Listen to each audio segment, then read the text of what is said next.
My name is Anna Trubinsky from Eden. We are in Langata in the middle of the Giraffe Sanctuary Forest, which is a very beautiful 100 and something acre forest past the giraffe. There's the center where they go and feed the giraffes, which is all about the conservation of the Rothschild giraffe. We are a Kenyan family. Everyone you're looking at is born in Kenya, sadly apart from me, because my mum had me in Germany but then came back, so I've never lived anywhere other than Kenya, but I have a Kenyan passport. All my children, my late husband, we're all Kenyans, and really this place is our version, our story of our Kenyan life and our existence and our history in this place and our lives in Kenya today. So the way that I wove it together was, it just felt like the design is one aspect, but since the children and my late husband are so involved in this place, it only made sense to make it a very interwoven artistic experience. So it's a bit like a museum to my late husband and like a living gallery to my children, but at the same time we also hope that Eden will be a place where a lot of creatives in every field, behind the camera, writers, fine artists, painters, photographers, fashion. We want it to be a bit of an artistic hub for creatives.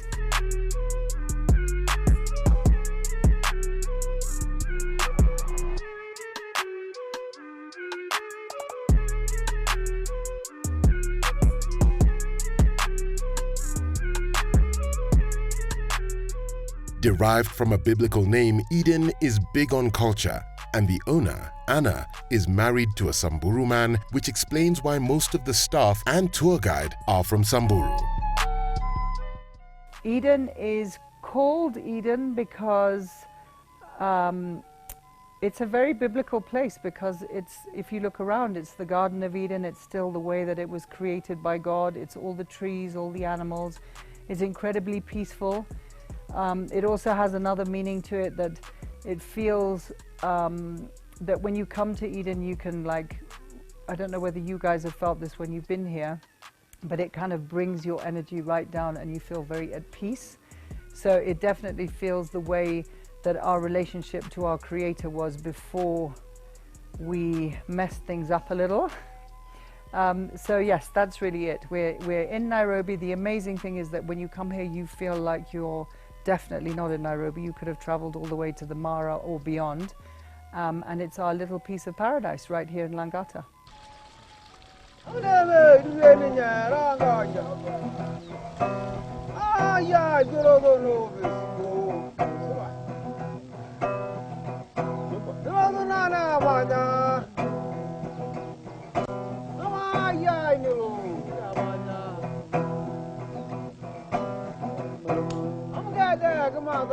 Presumably, again, because you've met with them and they hosted you around Eden rather than me, and that is because they really are the hosts of Eden, and that has a very real root to it. It's not we decided that it would be great to have a bunch of Samburu or Maasai dressed up to look fancy. It's not at all that. Is that I was married to a Samburu for 15 years, and we had a beautiful camp up in Laikipia for quite a long time, and so most of the people that you've met are actually people who have been part of our working lives for over 15 years.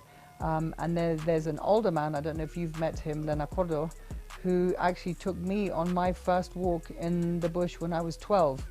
So we're talking about people that I've had a relationship with, almost half of my life, and in Lenakodo's case, much longer than that. So it's a very authentic. I'm not interested in being in the front of house hosting part of this journey. I feel like I created it and I'm happy with, I feel like my work is done, and I'd be very interested in creating and co-curating some amazing events here with other creatives, but the day-to-day running of it is not what I love to do, and when you don't love to do something, you're not very good at it, and they are brilliant at it, as you probably found out. So they're very much part of the Eden family and very emotionally invested and very excited to make it work. So a lot of people have actually asked me, and they feel like it's something that we're doing that's like a bit fake. I said to them, not at all, it's not fake. It's because we created this place during COVID. Most people were out of work. Then they heard that we were building a hotel during COVID, which is a crazy mission in itself. And of course, everybody wanted to be part of it. And now that they're part of it, they don't want to leave. So it's just, that's how it came about.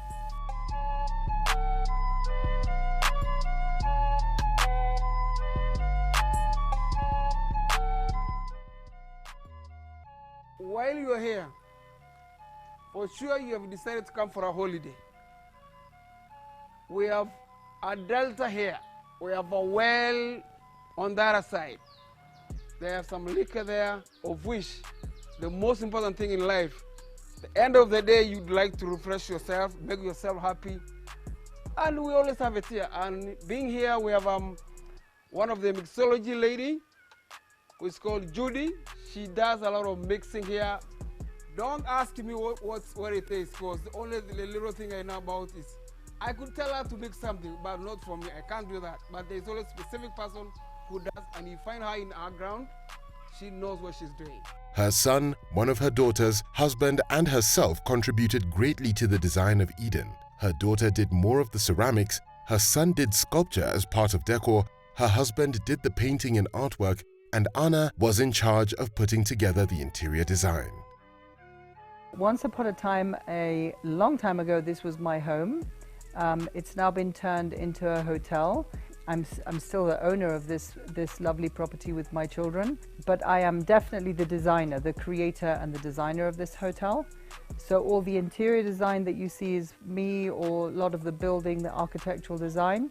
But when it comes to the fine art, when you're looking at the paintings and the ceramics and the sculptures, that is all my late husband and my children.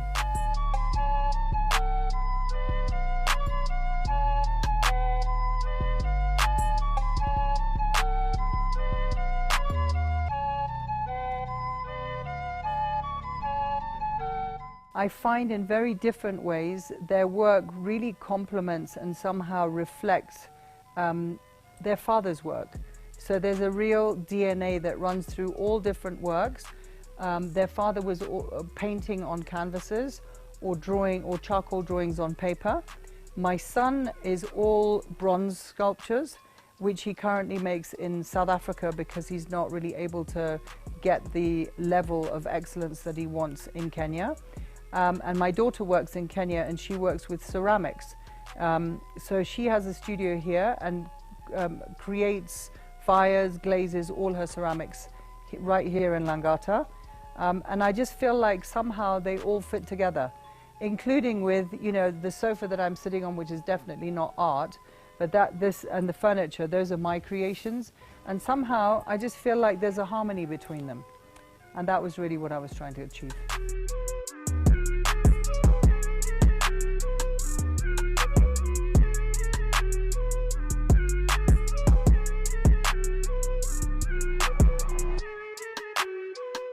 There is a meditation room that is serene for book readers and a relaxing environment to take a nap. So Eden is a little different from most places because we're also trying to feel our way into it, interacting with our customers, but it is definitely a pretty private retreat. The hotel is very small, it has 9 bedrooms.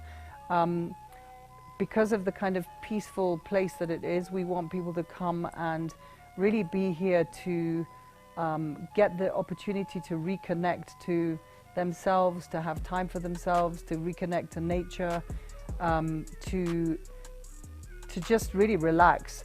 So it's not really a party place. I say that, and then we have this beautiful deck with an amazing bar, where we do love to welcome people for sundown.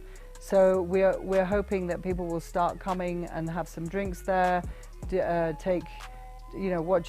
the sun go down, have some bites. And we also have the deck, which is really a restaurant that's for our hotel residents, but we're also very keen on, weaving Nairobi into this place because, we're very proudly Kenyan, and I'm so amazed about what's going on in Nairobi at the moment. It's such a city exploding with so much extraordinary creativity.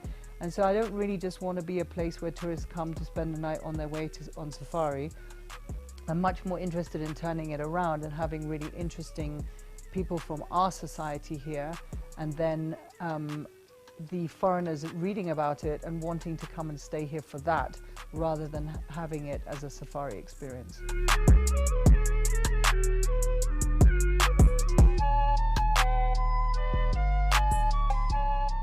At Eden, phone usage is strongly discouraged in the common area, which is a good way to detox from social media. I often feel sad. I go to a restaurant and you're sitting in this wonderful place and you look around you, what do you see? Every single person is like, even people sitting together at the table, and you're thinking, well, we've come all this way and we're having a meal and we've paid a lot of money to be here, but everyone's in their phones.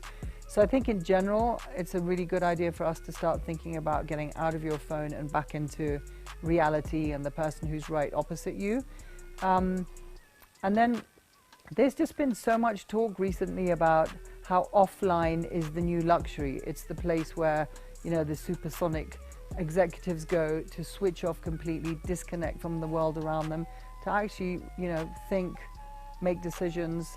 And I thought Eden would be the perfect place to, we can't force people, but you can encourage people. So we do have a media room where we have high-speed internet and the TV, but we really encourage people to turn their phones off. Again, we can't force them, but we do ask, please, for people to turn their phone on silent. If you are going to have to take a phone call, just walk away from other people to do it, because nobody else wants to listen, because you can hear what's going on around you right now. And definitely not to be like what we're all so used to, that it's just normal for me to sit on my laptop right now and write an email whilst I'm sort of half talking to you. But we just hope that we've provided our bit and nature has provided its bit, that you don't need to do that.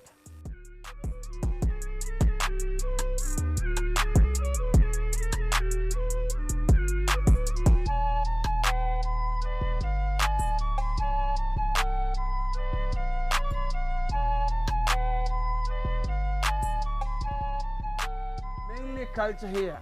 Once you're in the Eden, the first rule here is like, it's a silent place. Put your phone off or just relax it, because whenever you want to do a phone call, we have a place you can always check you to have internet, so you can always connect the rest of the world, say you are surviving. But while you're here, you can always enjoy the act here. Like this kind of act are actually made by Tonio. Actually, the paintings behind here. Tonio is actually the former late Anna's husband. The ambience at the massage room is cool, and the massage oils are from natural oils with an incredible taste. Okay, we do relaxing, like what we are doing right now. And we also have stimulating massage, where we have stimulating massage oil. We also do sports massage, which we use sports massage oil. And we also have healing, where we have healing massage oil. All of those massage oils are from Kenyan-made oils. One of the things that people do love to do is have this massage, and it was something that kept coming up for me. I kept reading about it, and it's called forest bathing. And I thought, what does forest bathing mean? Like, you take all your clothes off and run through the forest? What does it mean? And it's actually something that the Japanese started a long time ago, and it was all to do with disconnecting from technology and recovering from technological burnout. And it's basically as simple as the Japanese go into the forest and they literally just listen to the forest and listen to the birds and listen to the wind in the trees. And so I thought it would be wonderful to incorporate that in the massage. So we have a small massage house where all the windows stay open, and there's a ritual that you go through before you go, so you don't take any technology, and we ask people to not speak for at least 10 minutes before they go there, and your therapist will not talk to you. And so you just hear, you can, whilst you're sitting here, you can probably hear all the insects and the trees and the birds, and sometimes there's the monkeys here, whatever it is. But it's kind of like to let, I guess, nature wash over you is what it really is about. The communal spaces at Eden are serene, calm, with breathtaking ambience that is open to all the guests, facilitating socializing. The sun deck facing the pond is perfect for family hangouts as you enjoy the sunset. At Eden, everything from the cocktail menu and coffee selection to the delicious food is authentically Kenyan. Permaculture is a much bigger term, and it has to do with how you exist in your environment. And so I don't know if on your travels around this property how you've seen how many animals we have here. So it's really also a cycle of using all the leaves from the trees in your compost, taking the chickens, making sure that they feed on certain things and that we use their manure for compost. So it's a whole, again, it's a very interwoven thing. And as far as the kitchen is concerned, we try as much as we can to do all the instant things from our very small but really amazing organic garden. And we get the rest of all our vegetables and meat. Everything is obviously from Kenya. We have an incredible organic farm in Naivasha that we work with. And then we also get our meat from upcountry. And we try and stick as much as possible to everything is organic and without hormones and grass-fed and free range.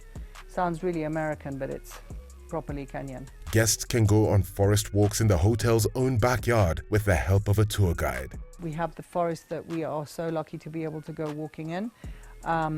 You buy your tickets at the Giraffe Centre and you walk through the forest to get there, which is really special. And we have a number of things that we do that we would like to show people. You know, two different sides of Nairobi. There's obviously the things that have nothing to do with us, which is going to see the orphaned elephants or the giraffes, or something totally different like going on to artist studios, meeting creatives. We have a whole load of things that you can do.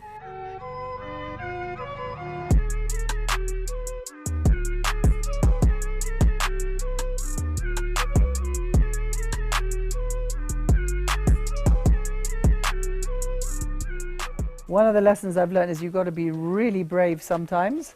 To be called to create something like this during COVID was a challenge, to say the least. But we have a very strong working team of people. We've been working together for a very long time. Like all the people in my fashion studio, we've been working together, some of them for 28 years. And we just got together and said, you know what?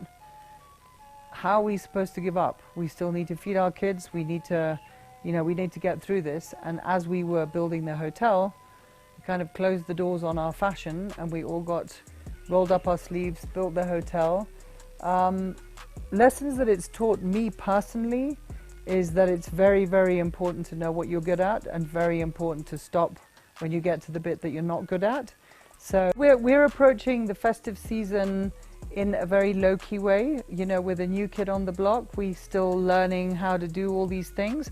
So just like Eden, where everything is, like when you come for a meal here, it feels more like you were going to a family meal than if you were going to a really fancy restaurant, although it's pretty fancy. I'm sure you've seen it up there. So we're going to approach Christmas in a really traditional way. Open our doors to the people who would like to come to Eden to enjoy Christmas lunch, Christmas Eve dinner, New Year's Eve, but in a very, in a way that has integrity to Eden. So it'll be pretty calm and traditional and private. So, and we don't know, none of us know what's coming now with this whole new strain that we're loving or getting to know to love. So we'll see if people are brave enough to still go out. We're hoping that we will be able to open our doors and provide something wonderful. And you've met, and you know that Bonnie and his team are always keen to celebrate at any corner. So there's always the Samburu touch, which is really great. Yeah, that's what we're hoping to do. Maybe for viewers, because you mentioned Samburu are quite celebrated, so maybe can you do a little bit of Samburu? Oh, not really. Do you know? Swahili, no problem. All right, so invite people to come to Eden in Swahili. Asanteni sana, tunakaribisha nyinyi sana Eden kwa sikukuu. Tunaweza kusherehekea kila kitu pamoja. Tunangojea nyinyi hapa.